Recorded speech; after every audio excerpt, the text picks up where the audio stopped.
Public hearings, we have none. Citizen comments and agenda-related items. Is there anybody who'd like to comment on tonight's agenda? Seeing none, we'll move on to the consent agenda. All agenda items marked with an asterisk are on the consent agenda considered by the city manager to be routine matters. Prior to approve the consent agenda, any member of council may have an item from the consent agenda removed and taken up during the regular portion of the meeting. Consent agenda items include approval of minutes, approval of payroll, cash balances report, notification regarding next work session, consideration of annual Victorian Sleigh Ball Parade and Old Christmas Weekend, consideration of first quarter financial report by Finance Director Ed Bradford, consideration of first quarter investment report by Finance Director Ed Bradford, and consideration of event signage for the Turkey Bowl annual fundraiser. I'll make the motion that the council take action to approve the consent agenda as presented. I'll second. I have a motion by Councilmember Cody, supported by Councilmember Goodspeed to approve the consent agenda as presented. Is there any discussion? Now, will you please take the roll? Councilmember Cody? Yes. Councilmember Zelinski? Yes. Councilmember Goodspeed? Yes. Mayor Pro Tem Smith? Yes. Councilmember Whitliff? Yes. Councilmember Gustin? Yes. And Mayor Kenny? Yes. Motion approved. Thank you. Unfinished business, we have none. New business. We have a presentation by Anderson Tackman on the June 30th, 2015 audit.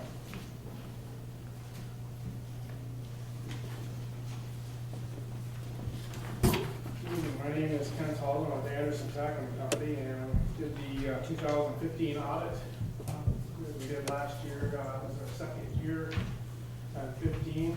As you know, a financial audit required by all state government entities like cities and counties and townships and schools.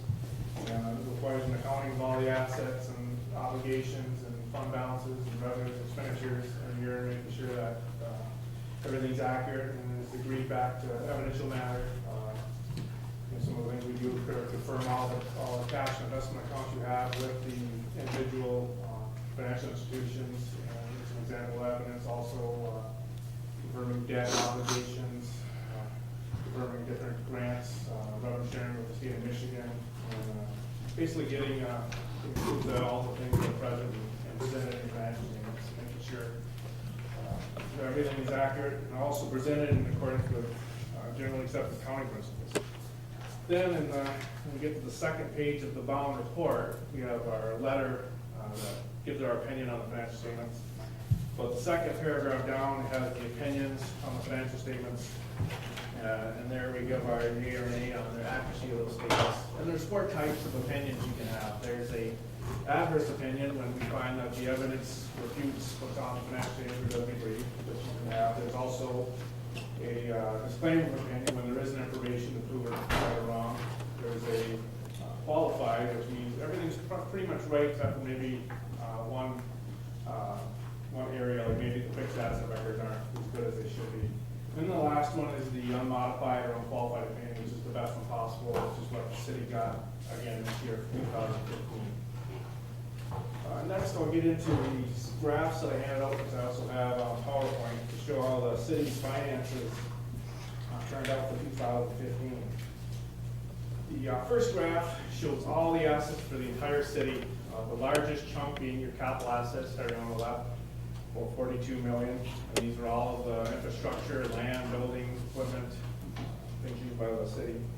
The next item in orange is your cash and equivalents that aren't restricted, 2.8 million.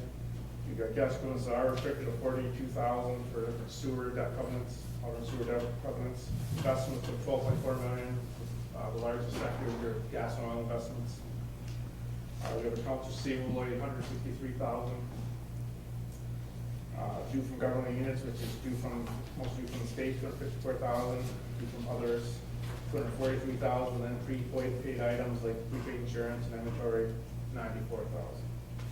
So that's all the assets or stuff in the city. Next, on the second page, we have the liabilities of the city. The biggest chunk being the bonds payable, the 19.5 million or 79% of the pie. Moving clockwise, next to green, we have notes payable. This is notes on equipment, capital leases on equipment. The OPEB liability, which is the long-term projected liability for the retiree health and sick benefits The calculation not only includes people currently getting the benefits, but also whoever's been promised to get it into the future as well, when they calculate that number, so it kind of gives you the whole shooting match. Next, best employee benefits, which is sick and vacation liability for employees, accounts payable, accrued liabilities due to others, security deposits for things like water and sewer deposits, accrued interest on debt, unearned revenue, new thing, net pension obligation of $1.8 million. That's a new obligation. It's kind of like the OPEB liability.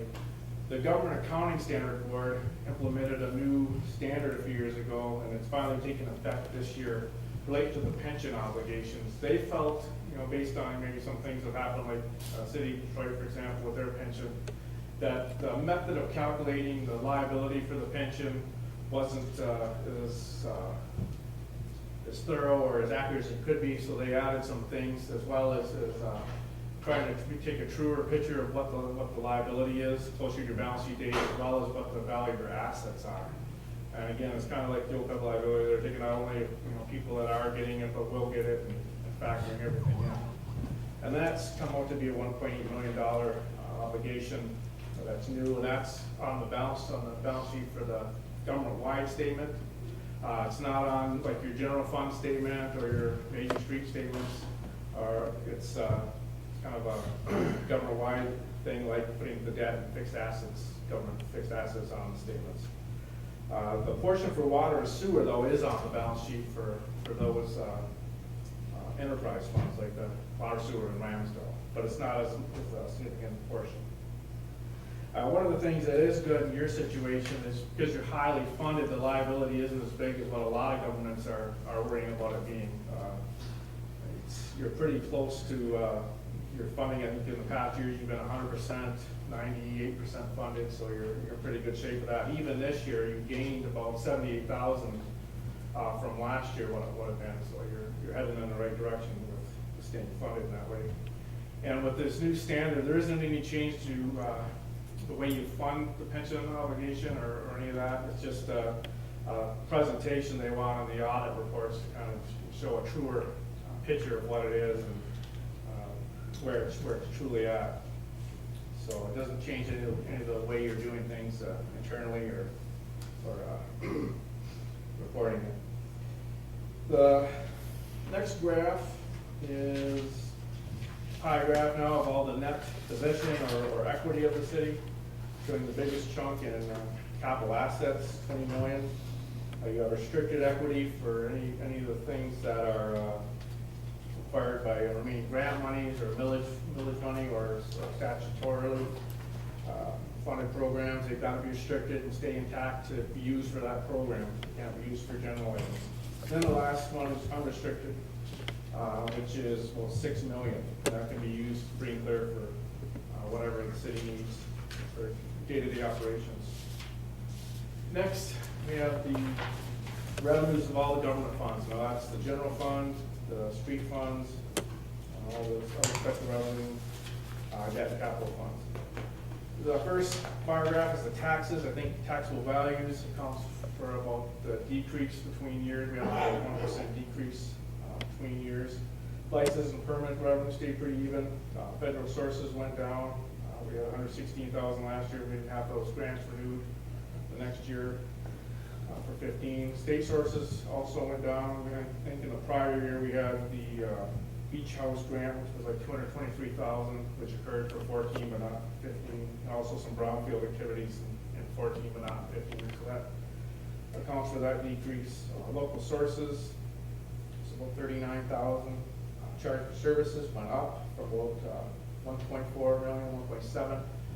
Those are different charges that are charged back to the different other funds of the city, like the street funds, water, sewer streets, water, sewer, as well as Ramsdale. Some of those mechanisms of recouping the services that the general government performs on their behalf. Also, interest and rents went down. We had about 1.5 million last year to 100,007 this year. The biggest part of that was the gain or increase in oil investments in 2014, which we didn't have again this year. And then other revenue was about 385,000 compared fair about $280,000. And other revenue encompasses things like donations and refunds and reimbursements, more general items. The next graph is now the expenditures of all the government funds. I'm showing what's this legislative, which is the council, $39,000, pretty much even between the years. General government went up a little bit from $1 million to about $1.2 million. That's our things like the treasurer, building, grounds, equalization, elections, clerk. Next, public safety stayed almost dead even, about $2 million between both years, and that includes police, fire. Public works went up a little from about $1.9 million to $2.1 million. Economic development went down a little from last year, $226,000 to $172,000. Rec and culture, which is the parks, stayed pretty close, down a little bit from $405,000 to $398,000.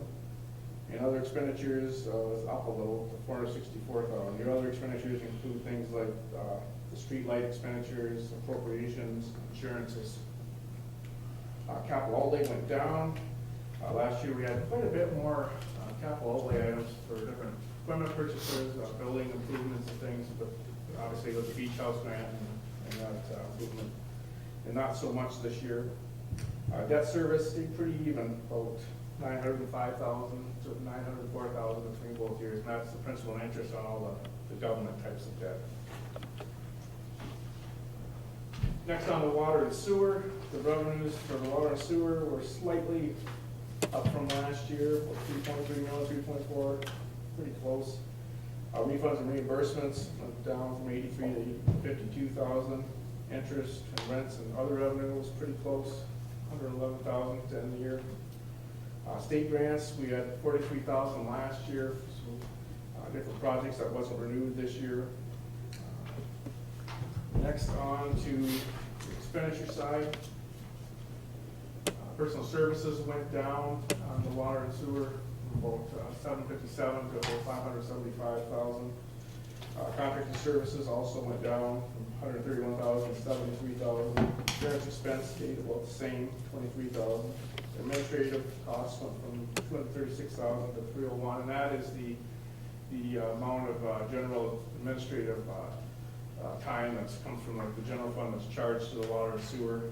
We saw the charges, some charges for some of those went up in the general fund. On the other side is the expenditure charged to some of these other funds like water and sewer, which also went up. Equipment rental, 105,000 between both years, stayed the same. Expenditures continued. Supplies expense landed at 153,000, pretty close to last year. Utility expense, pretty close. Repair and maintenance on the system, 281,000 last year to 236. Depreciation stayed pretty level, 1.1 million. Miscellaneous expense went up from 16,000 to 278,000. I think we had some additional one-time expenditures that occurred this year, which caused that bump. Also, we had the bond issuance costs, 60,000 from the new bond being issued, and we had interest expense of about 334,000 this year, which is pretty comparable to the 310 of last year. Last graph shows the fund balance, the general fund in the last 5 years. The bottom starting at 1211, moving up to 15. We landed at about 1,051,792 this year. You're still in a healthy place as far as we like to see as auditors. The rule of thumb usually is 10 to 15% is the floor, and that's 10 to 15% of the next year's expenditures in the general fund and transfers out. So you're still above that, so you're still in a safe place for your needs or unforeseen expenditures or cuts in funding and things like that. So you're in a healthy place with your fund balance. Any questions on the graph so far? And the only other thing I wanted to touch on is some changes we noted in our management letter. That's in the back of the audit report. Just highlight a couple of those. I'm going to start on page 4 of the loose letter in the back. The first two items relate to the single audit, or whenever you get federal grants. there's a pretty big change that's gonna happen for next year. They've kind of rewritten all the cost allocation rules and different grant requirements that relate to federal awards. So any of your people that you have dealing with the federal grants, it's probably a good idea to get them whatever additional training they may need or whatever educational programs to get up to speed on all the changes with the new Single Audit Act. It's been about the most extensive rework of the act since probably 1996 or whatever. So to ensure that you're going to maintain compliance with the new rules, I just recommend any of your program people let them get the opportunity to get up to speed on the changes and make sure that they'll be able to follow all the new rules and keep compliance with all the federal grants.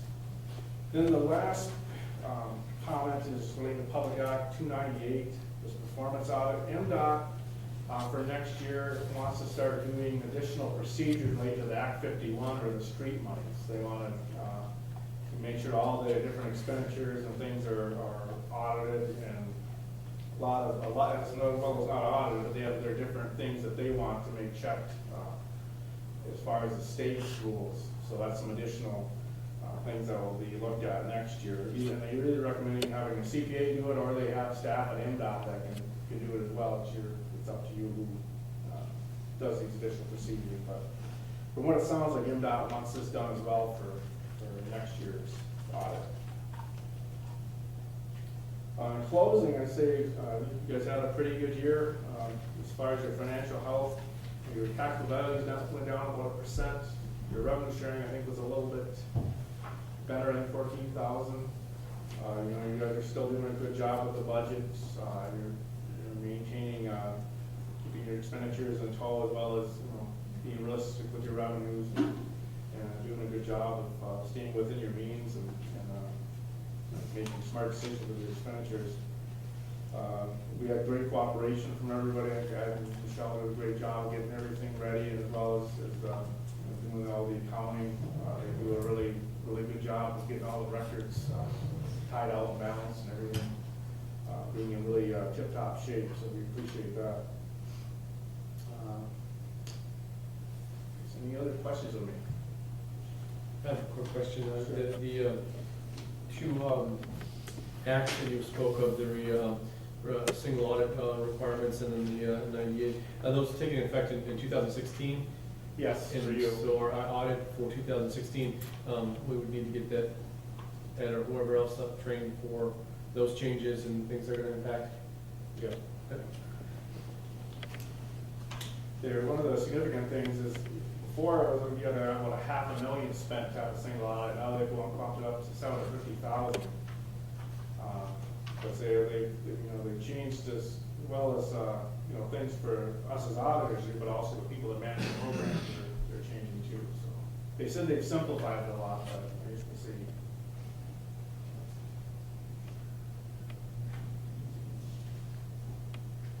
Anything else? Thank you.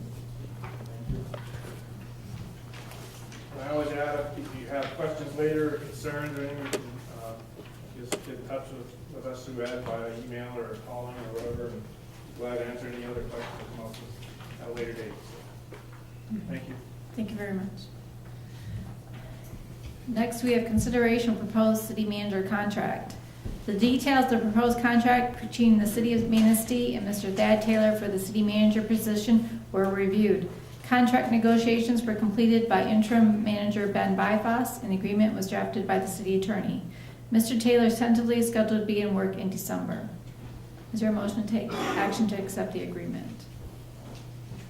I'll make a motion that the council take action to accept the agreement as written and extend the offer to Thad Taylor to serve the citizens of Manistee as the new city manager. I will second. A motion by Councilmember Gunstead, supported by Councilmember Whitliff, to accept the agreement as written. Is there any other discussion? Seeing none, will you please take the roll? Councilmember Zelinski, Yes. Mayor Pro Tem Smith, Yes. Councilmember Guston, Yes. Councilmember Whitliff, Yes. Councilmember Goodspeed, Yes. Councilmember Cody, Yes. and Mayor Kenny. Yes. Motion approved. Thank you. Consideration of a resolution of support for the enhancement of Veterans Park. The local Manistee County Veterans Group, in conjunction with the Alliance for Economic Success and the Community Foundation, are requesting a resolution of support to prepare a site plan for the park that can serve as a basis for future development and for future grant applications. City Council would reserve the right to approve any grant submissions on behalf of the city, including a review of any financial implications for development and long-term maintenance and operations. I'll make a motion that we take action to adopt the resolution of support for the enhancement of Veterans Park. I'll second. I have a motion by Councilmember Goodspeed, supported by Councilmember Cody, to adopt the resolution of support. Are there any comments? Would Ted like to say a few words?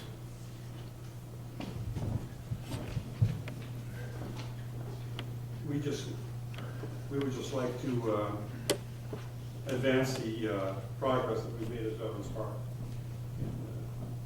Especially the boardwalk, from the gazebo to Washington Street is in need of repair.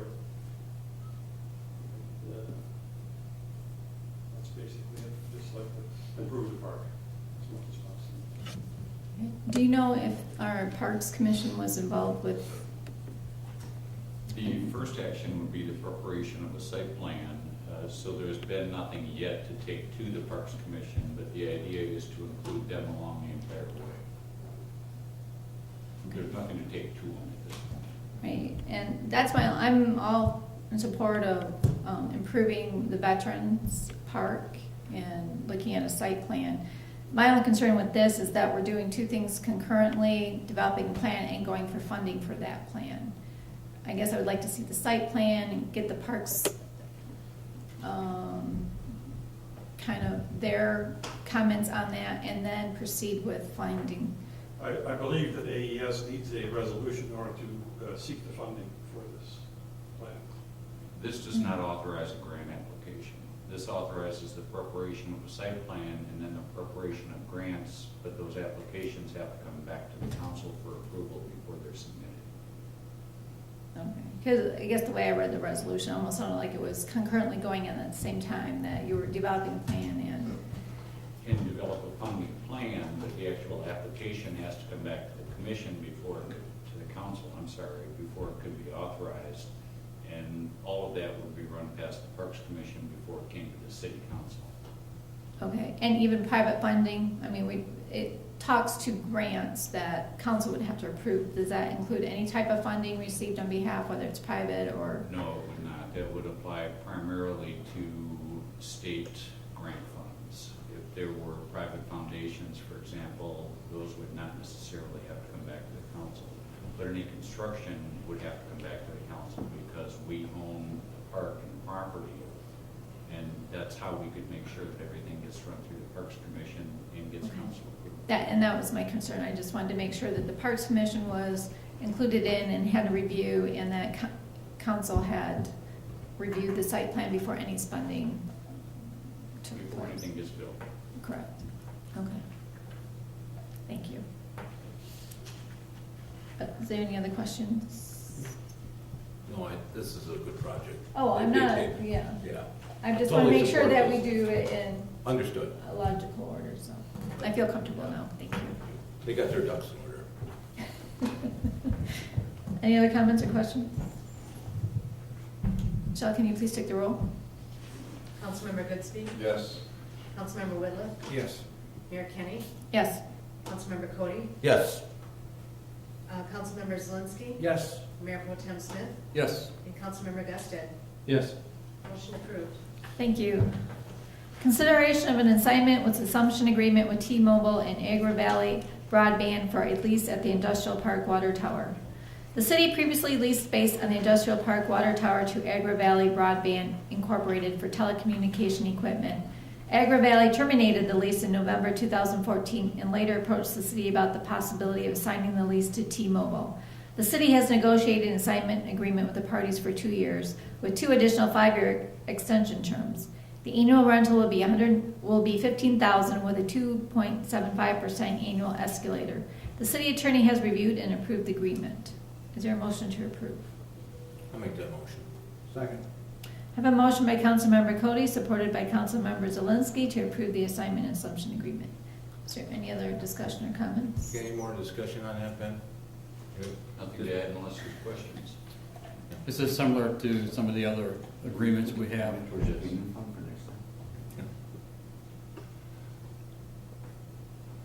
Anything else? They're just asking. Any other comments? Michelle, can you please take the roll? Mayor Pro Tem Smith, Yes.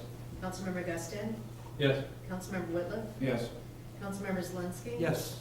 Councilmember Goodspeed, Yes. Mayor Kenny, Yes. and Councilmember Cody. Yes. Motion approved. Thank you. Next, move on to notices, communications, and announcements. A regular part of each council meeting is a report from a cooperating agency, organization, or department. Tonight, we'll hear from Mr. Dave Bachman, who will report on the activities of the Harbor Commission.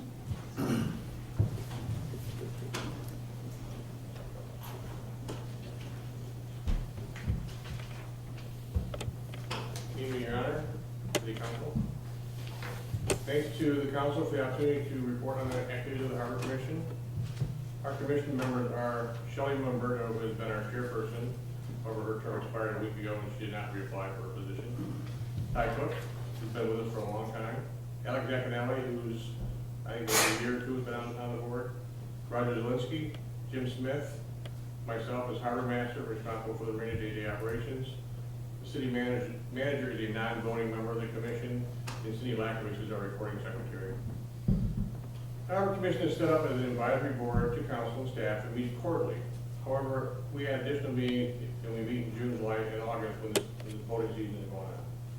Typically at our meetings, we discuss issues related to the marina, the first Street boat launch, and the Arthur Street boat launch. The typical meeting and discussion will revolve around opportunities to capitalize on the assets we have and find ways to make more money and make it more profitable. Suggestions that we have acted on are marketing strategies. We do those with the Chamber of Commerce, Lakeland Boating, and the Tournament Trail magazine. We also located bicycles for boaters to use this year, and we received Mr. Whitlow gave us a girls' bike, and we had 2 men's bike there, so it was a nice addition to that, so that's been used a lot. Another promotion we tried this year was giving free nights, so we would have people be in the arena for a little bit, we do a drawing at the end of the week and offer a free night to somebody who was there. We did that several times, we only had 3 people take us up on the free night because it's, typically they've already made arrangements to go someplace else. So we had 3 people who took advantage of that, and we were able to give away 3, so it wasn't as busy as we thought. The Harbor Commission has also recommended that the Arthur Street boat launch become a pay-to-use site. I believe that that is on track and should be up and running in the spring. Together, we have cooperated with and worked with the Main T DDA to bring events around the marina and highlight the marina property. So there's been some usage of the marina building in terms of rental because of that. And a number of festivals that include boaters have been a nice addition to the end of the street for us. The staff at the marina is run by, I think, Drill Sergeant Laura Brennan. She runs a tight ship and she squeezes every buck and efficiency she can out of that place. She's often cited by our visitors as being very helpful and professional, as is the staff. Under her guidance, the facility is maintained very clean and professional. A couple of years ago, we were having trouble with boaters who would ram our dock. They would come in and couldn't negotiate the docks. They would hit our dock, they would knock out the 4x4 post at the end. Laura got frustrated and we talked about it, now we charge them. They hit the dock, it's $100 if you knock the post out, because it cost me about $80 to replace them. By the time I buy the material, bring somebody in, run a boat to put it in, so we're no longer losing money on boat. We probably lose 10 a year, so it's a significant amount. So we cover the cost of material. Mark Hanson does repairs for us, and I rent a boat from him for $25 every time he has to put his boat in water and won't do repair for me. I'm thankful that Laura's there day to day, and I think Frank Boat might be back more next year. This year, we had a state inspection, which always costs us money for some new regulation. This year was no different. They find issues that they want corrected, and they give us a deadline of about a month to fix the deadlines, sometimes 6 weeks. If we don't comply, we get fined, we get a ticket. We get fined, and we risk losing our insurance for underground storage tanks. That policy is very difficult to find, it's very expensive. We used to get it from the Mission this week, they don't want to provide underground storage tank. So this year, we had an issue with the gas line. As you bring up the 4 pictures, our gas lines come from an underground storage tank, and they go through, back up the other 2, that's the actor one. They go through the cement bulkhead they go through the cement bulkhead. So that line carries fuel from the underground storage tank out to the dock. They weren't happy with that configuration, so they asked us to put a containment system and shut-off valves right at the juncture, right, at that spot right there. And the next picture show what that looks like. It was actually put in today. That is a $5,000 project to create that, and one more shows down looking inside. So that brought in two shut-off valves and a containment system, so we don't contaminate the water and we don't risk putting stuff in the water. Now, when we were doing that today, we did an inspection of the rest of the system. Farther down the line, we found a deterioration in some of our pieces on the other end, down by the gas pump. That's another $1,500 got those repairs. So that's a $6,500 hit to the marina that we were anticipating this year. It's devastating financially to us because we all know the marina's not making a lot of cash, but we can't maintain a fuel system and have underground storage tanks without complying with state regulations. So that's what's happened today. The company that does that for us is Roar. They are, it's RHOR, they're from Grand Rapids. They're the company that installed and maintains all of our fuel distribution system. I also was asked to explain our rate structure. The city marina received money from the state of Michigan as a grant and aid facility, which means when we need to upgrade our facility or upgrade docks, we get 50% money from the state of Michigan, we match the other 50%. We have put thousands and thousands of dollars in the facility. Thank you to the state of Michigan in that project.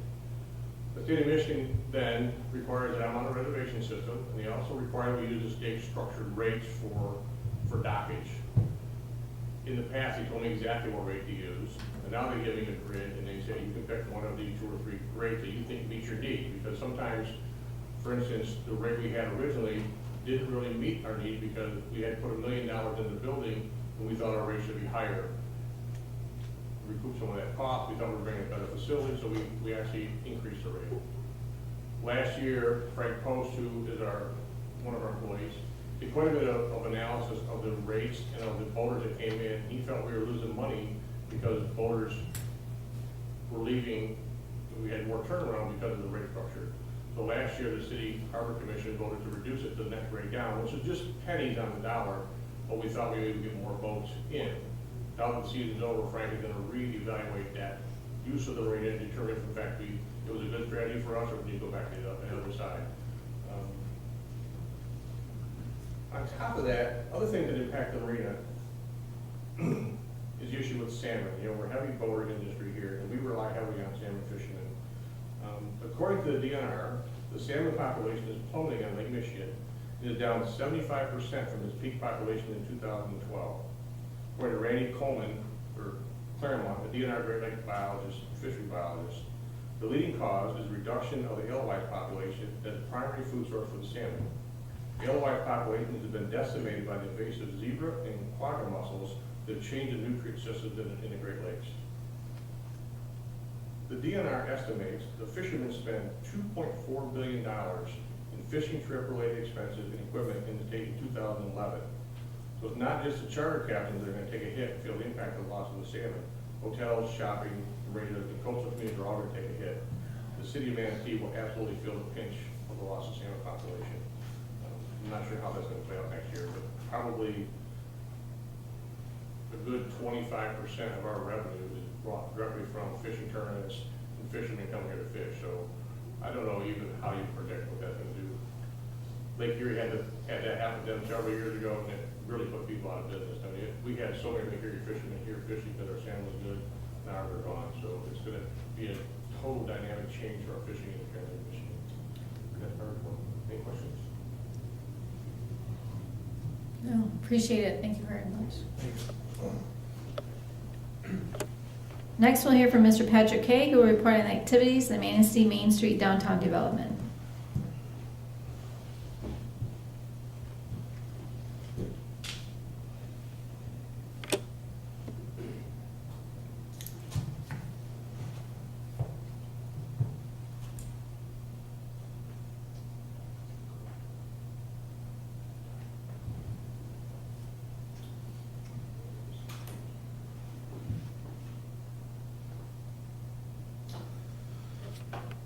I'm Patrick Kay, I'm the director for downtown Manistee.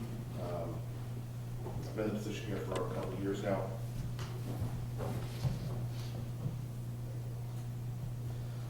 I want to thank you for allowing me to come and give an update of the activities of the DEA and the downtown business community. I know we have all seen a lot of activity happening in the downtown. Many of you are wondering when Famous Flynn's will be opening and the status of the Music Hall. There are several projects under construction, and despite the recent closing of American Cleaners, the economic status of the downtown is good. The mission, I first want to review with you our mission statement for the DEA, which keeps us focused on achieving our goals. Sometimes we get sidetracked with an event or project. It sounds like a fun idea, but we have to remember our main focus, which is the businesses of the downtown. We are also proud to be in our 7th year as a Main Street program through the Michigan Main Street and the National Main Street Center. Not only have we been a Main Street program since 2008, we are now a master level community status, which is the highest level of recognition for the Main Street program in Michigan. For the DEA state requirements, we are to have a majority of our 9-member board have an interest in the downtown. If we have at least 100 people living in the downtown district, we must also have a resident representative on the board as well. The city mayor has a permanent seat on the board, and 2 other board members can be at large in the Manistee area. In January, we'll have our strategic planning meeting to plan activities for the 2016-2017 fiscal year.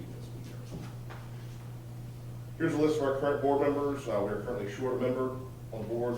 We need another board member that has an interest in the downtown. The Main Street program is our governing system that we use for our organization. This is a grassroots, volunteer-driven program that is based on a 4-point approach, which makes up our committees. Marketing promotions, which is focused on promotion of businesses are responsible for increasing traffic in the downtown, many times through events. Organization is the backbone of the program, which focuses on fundraising, volunteer recruitment and development, and getting the message of the program as well as successes out in the community. Design is focused on the physical aspect of the downtown, which includes streetscapes, facade grants, a riverwalk, hanging baskets, parking, and other things that are part of the visual aspect of the downtown district. The Economic Restructuring Committee is responsible for business retention and recruitment. As you can see, we have a lot of people in our community on our committees. Most of them are current business owners or employees of the downtown. We also have representation from the county, museum, Chamber of Commerce, AES, and the City of Manistee. Just recently, we added another component of our organization, which is the merchants meeting held on the first Wednesday of each month, right here at City Hall. This is an opportunity for building and business owners to voice their concerns, as well as get an update of activities and projects of the DEA. Many businesses aren't interested in sitting on a committee, and others are new and just looking to find out what's going on. This is a map of the DDA district, which you can see stretches north of Lincoln Street on Washington, south to First Avenue, east to Jones Street, and west to Spruce Street. Any business in this area may receive service and support of the Main Street DDA. The Main Street DDA is funded through a TIF, which stands for Tax Increment Financing. Our funding comes from current taxes of the buildings in the district minus the base year. Simplistic explanation of this is if you own a building in the downtown in 1982, the base year, and you paid $100 a year in taxes, and the following year you paid approximately $120 in taxes. That incremental increase of $20 would go to the DDA, and the $100 would go to normal taxing jurisdictions like the county and the City of Manistee. This year, the DDA is expected to collect $277,000, which is made up of taxes that will be going to the city, county, and other taxing jurisdictions like West Shore Community College and the library. We do not collect taxes from the schools. The expenses of the DDA must be in keeping with the original plan agreed to by City Council. 2 of the largest projects of this plan were the Riverwalk and later the streetscapes renovation, which included widening the sidewalks. This is a very rough layout of our budget. If you would like a more detailed spreadsheet, I can get that to you. Our largest expense is the current bond payment of the streetscapes, which was issued in 1999 and will be paid off in 2019. We would like to work with the City Council and staff to find projects of importance in the downtown, like repairing and updating the Riverwalk, which will need funding soon and will require a renewal of our TIF bond beyond 2019. We currently have a contract with our landscaper of $22,500 who takes care of our landscape on the Riverwalk, on the parking lots, sidewalks, and other public areas. It costs approximately $8,000 a year for the hanging baskets. which are in need of repair before next year. Holiday decorations for the downtown usually come in around $10,000 or more. Another large expense are our events. However, all of our events either break even or make money for the organization that we are then able to use for projects like facade grants and other incentives to recruit new business. Here are a list of events and projects of the Marketing and Promotions Committee. Just recently, we created and printed a downtown visitors guide with map.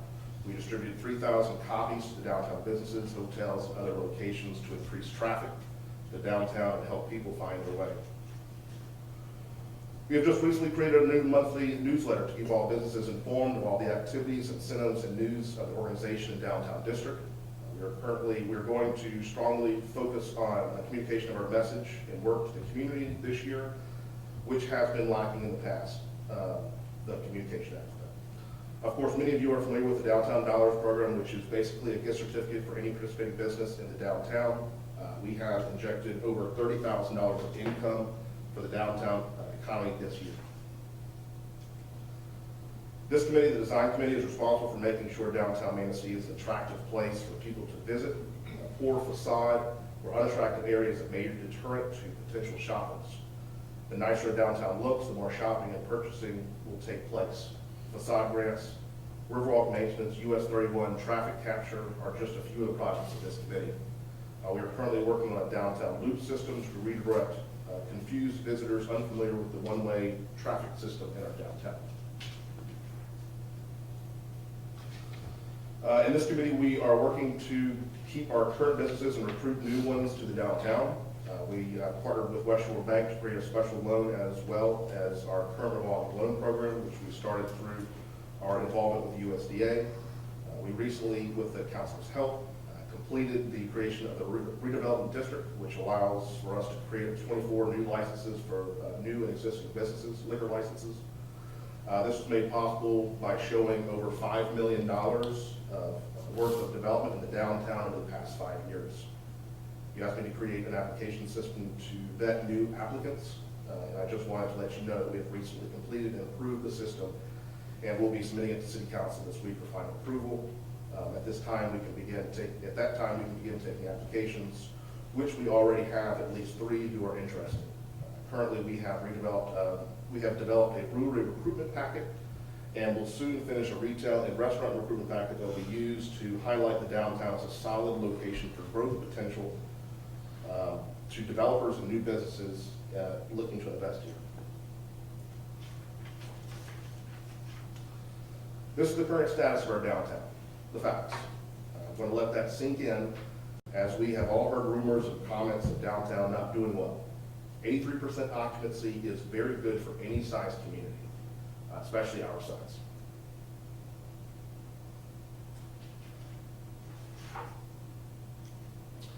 Placemaking is a word that many of you have heard before, however, may not realize the full ramifications of this concept and what it means for economic development for our community. A quote from Richard Ball from his article, Economic Development, it's about placemaking. The importance of placemaking is that it plays a much more significant role in current decisions affecting economic development than ever before.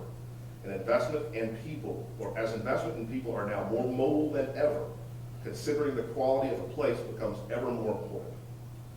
Quality places retain and attract skilled and talented people. Talented people like places with natural community, social, leisure, creative, and cultural activities for themselves and their families, and therefore combining this with effective professional networks and access to resources and opportunities is even more attractive to the entrepreneur. Having an attractive place for people to live, work, and play is important. It's more important than having access to highways and rail. New businesses investing in Manistee are investing here because of the charm of the downtown and the amenities that our community currently offers. As Manistee becomes more and more of a place to be, we will double and triple our economic community as well. This is our Women's Wine and Chocolate Walk, which was added in 2014. It was a really big success. Every year we do it. Downtown businesses do really well with this, and I'm really excited that we've added this event. Hobson Props keeps building from year to year. Our attendance was 1,200, and that's not a typo. We actually netted $12,300 this year on the Hobson Props event. That goes to fund other projects from the DDA to help recruit new businesses for downtown. Booze, Brews, and Brats saw good numbers this year as well. We have $30,000 in our revolving loan program. However, we have also loaned out $70,000 to $200,000 to other larger projects like the Bluefish and Boat Theater.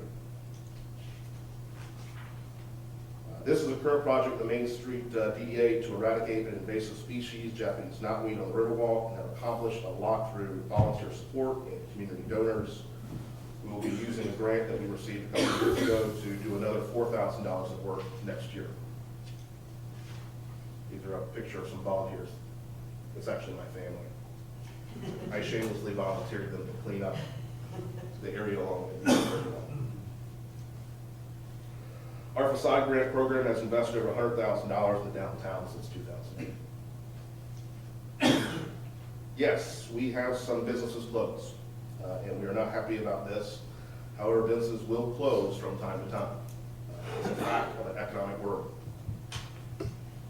However, since my last presentation last year, we have added 8 new businesses to the downtown.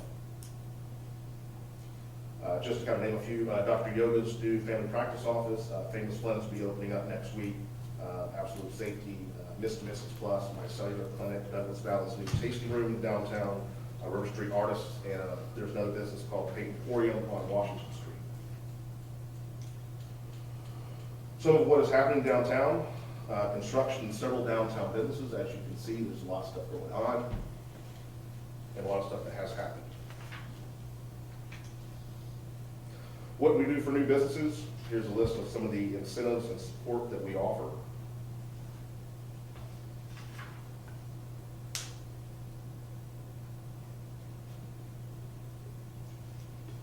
What should you expect for the future?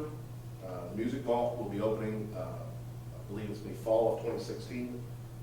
New restaurants, we've got several restaurants right now who are vying for several properties in downtown. Maybe a brewery. River Park Place condos and apartments. Larger events like Hops and Props are just a small sample of what is to come. Before you guys have questions, just to let you know, we just recently hired on a new staff member, our executive assistant, Shelly Rockvina, which will be helping us to streamline and make our office a lot more efficient as we move into the next year and recruit new businesses into the downtown. Any questions? And you moved locations, right? We currently move locations. We're now at 294 River Street, which is where the Edward Jones office is downtown. We're in the back side beside the foot and ankle clinic. And I have already received a couple patients from the foot and ankle clinic come by and ask for treatment, which we go on from there. Any other questions, comments? Patrick, where are we on, I know we've discussed this one a few times, trees, What was that again? trees for downtown? We have the availability to do trees in the downtown because of the fact that when we originally applied for that money, it was not taken into consideration the fact that we're going to put them in planter boxes. Putting in planter boxes costs between $1,000 and $2,000 a piece. And based on the money that we had to do the project, we're going to only be able to put 2 or 3 trees in the downtown. So as of right now, until we can change things up and be able to potentially put them into the sidewalks, we're trying to push that grant into something else on the Riverwalk instead. I appreciate all the work by those involved with the DDA. I mean, the work that you do really brings people downtown, helps restore and ensure our buildings are revitalized and looking good. And I know it takes a lot of work and effort and a lot of volunteer hours by the people who work down there. So I appreciate all that. Thank you. And I appreciate your time serving on our committees as well as our board. Thank you.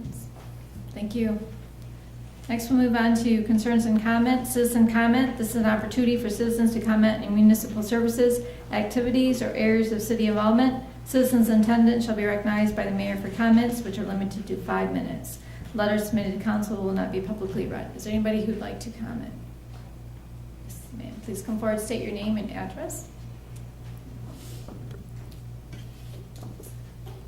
I'm Jennifer Bucka Teller, and my husband and I own a house at 712 Harbor Drive in Manistee.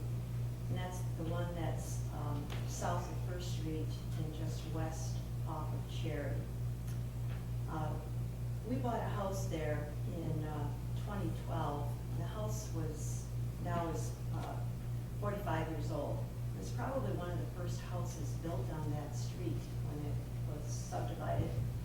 And most likely because it had a straight view right to Lake Michigan. There were no trees in the sight line whatsoever. And what has happened over the years is that one branch on a huge oak tree has grown so exponentially large, mostly because it's been stunted on the opposite side because of other trees that were growing there, that this limb has now mostly taken away our view of Lake Michigan.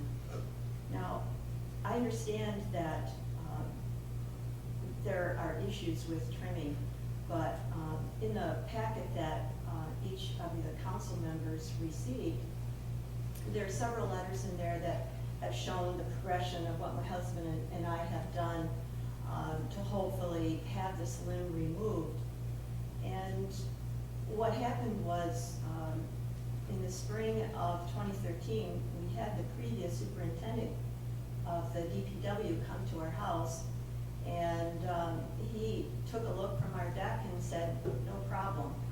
Well, a couple of weeks later, when we returned, the limb was still there, so I called the DPW and found out that there was a new superintendent and that there was a new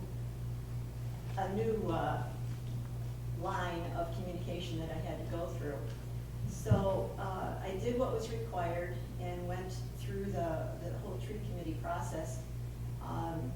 And when we first applied, we did not receive any communication for actually several months.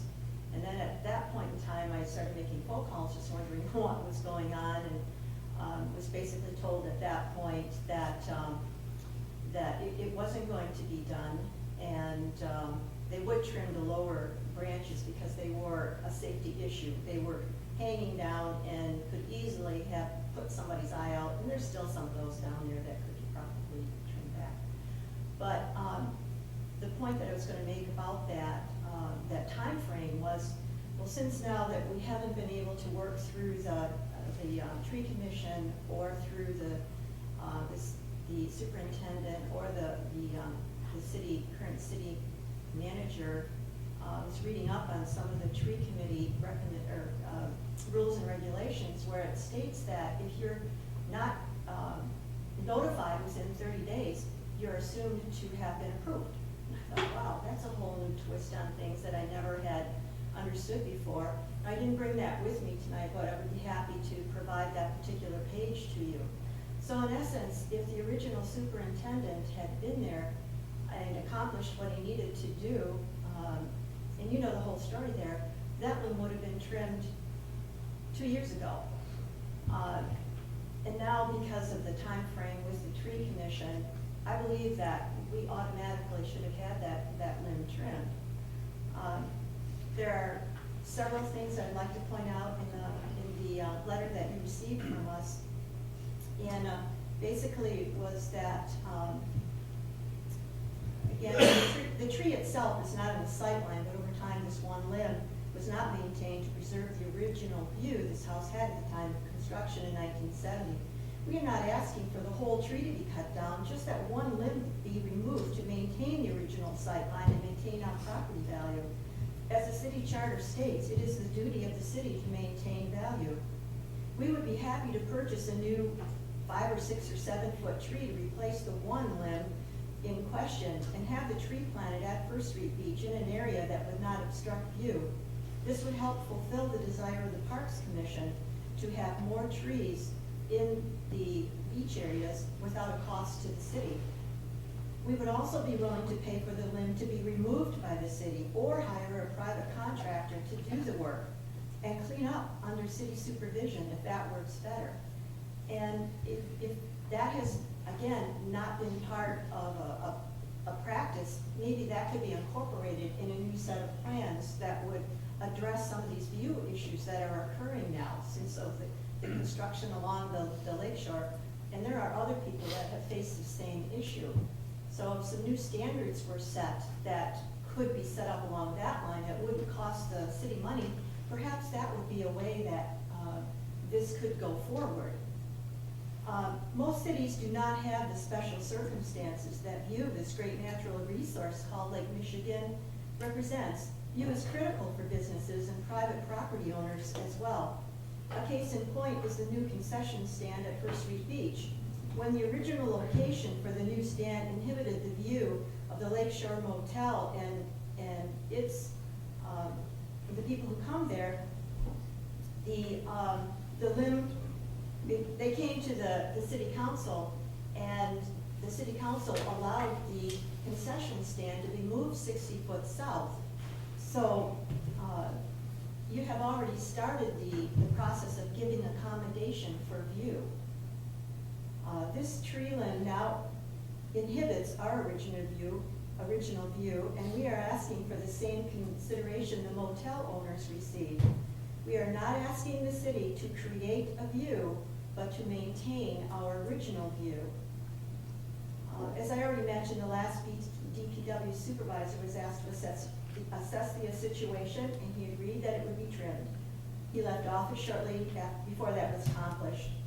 My husband and I were later informed by the new DPW director that there were proper channels to follow, so we applied to the tree commission and then the current city manager, but they were not willing to set precedents. We believe that not wanting to set precedents should not be the issue here, but that cooperation with maintaining urban forests from becoming overgrown and destroying original sightlines should be the issue. Even the DNR of the state of Michigan has made accommodation for view issues with the Natural River Act, Part 305, PA 451 of 1994, which gives provisions for selective removal or pruning through vegetation to maintain view. This gives some substance to the fact that view is recognized as important and can be maintained on public property for the benefit of private residences. Can you please wrap up your comments? Yes. Okay. Hopefully, you will consider our request to a positive resolution in removing this one limb. We thank you for your time and attention to this matter, and we want to thank the board really for all you do in supporting the DPW for keeping the First Street Beach and Fifth Avenue Beach in a wonderful condition, and all the improvements you have made there. It certainly is a financial, it's not easy to do that, and because you have these special situations here, you're doing a great job. And my history goes back to the 1880s and my family here in Manistee. And we've always owned property in the city of Manistee. We just sold, my family home from that era, and rather than going to Traverse City or Ludington or some other place, we decided to stay here in Manistee. This house just happened to fit the bill for us. So we sold our family home of over 100 years through a lot of tears and made that decision to stay here in Manistee. So I really hope that you will consider this. I have some other things that I could give you also, and I'd love to come to your planning commission or planning boards if you need me to present some more information. And so I'll just wrap it up with that. Thank you very much for your time. Thank you. Is there anyone else who would like to comment?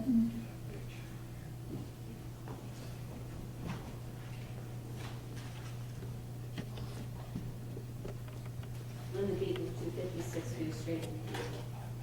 I just want to thank Ed for having a nice civil, competition over the seat. You're my neighbor, you're a great guy, and I'm going to try to do the best that I can. I guess I wish you well. You'll have a lot of fun up here. I also want to remind the city that by charter, I have to resign from the Board of Review. And I would suggest you start writing an ad because people like that are hard to find.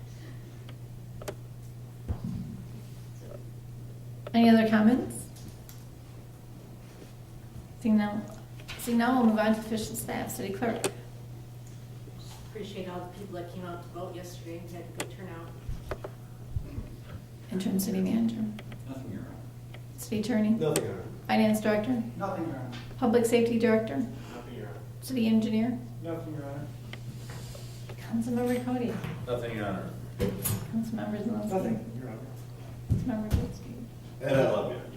Thank you. And I'm gonna miss you. I mean, I welcome Linda, I do, but I'm gonna miss you. Mayor Pro Tem Smith. Yes, I would like to thank Ed Cody for his military service, for his service to City Council, for his willingness to step forward and accept those challenges.